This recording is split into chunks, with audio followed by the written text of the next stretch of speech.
is ANN News Brief. The United Nations Refugee Agency has condemned an attack in Cameroon by suspected Boko Haram terrorist group.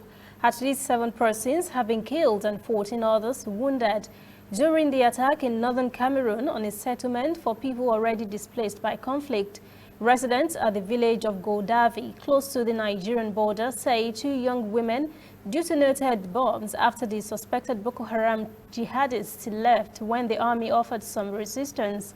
The UN Refugee Agency has condemned Tuesday's attack, which comes a month after 18 persons were killed at a displaced persons camp. More than 30,000 persons have been killed in the last decade in Boko Haram conflict in the Lake Chad region. The UN says more than 2.5 million persons are now internally displaced in northeast Cameroon, Chad, Niger, and Nigeria. French President Emmanuel Macron is due to meet with Ivory Coast leader Alassane Ouattara today, Friday, in Paris over Ouattara's re-election bid and his third-term agenda that has been described by opposition as unconstitutional. Ouattara had initially ruled out running for re-election but then changed his mind. His decision to run for a third term in October's election has sparked tension and protests in the country. Macron has repeatedly said he wants to break from the past, in which France often seemed to call the shots in its former colonies, and said it was time for older generations to hand over to Africa's younger politicians. In March, Macron had welcomed 78-year-old Ouattara's initial decision not to run again, calling him a man of his word. Tensions have been mounting in recent weeks, with some clashes taking place between police and protesters since Ouattara announced his decision. We'll be right back. Whether in your house, at your office, on your phone or online, we are there. We have the facts behind the headlines. We cut to the chase with the news you really need. We cover every angle. We are the bigger, better news network. We are African News Network. ANN. Watch ANN News on MITV from a truly African spirit.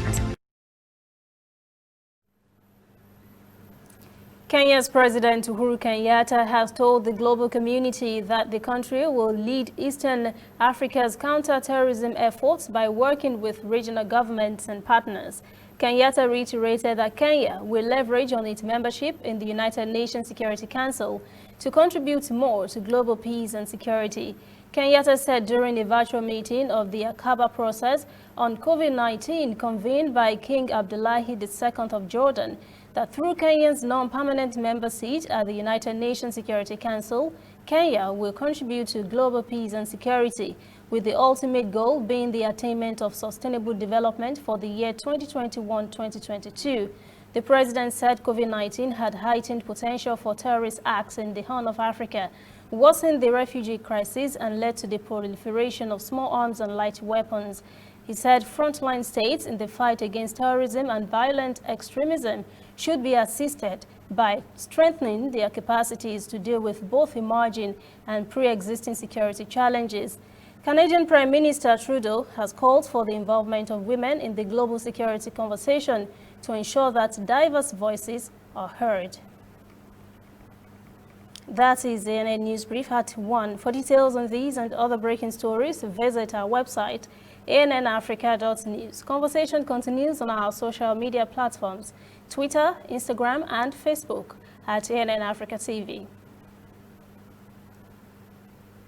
I'm Lucy Adeyemi.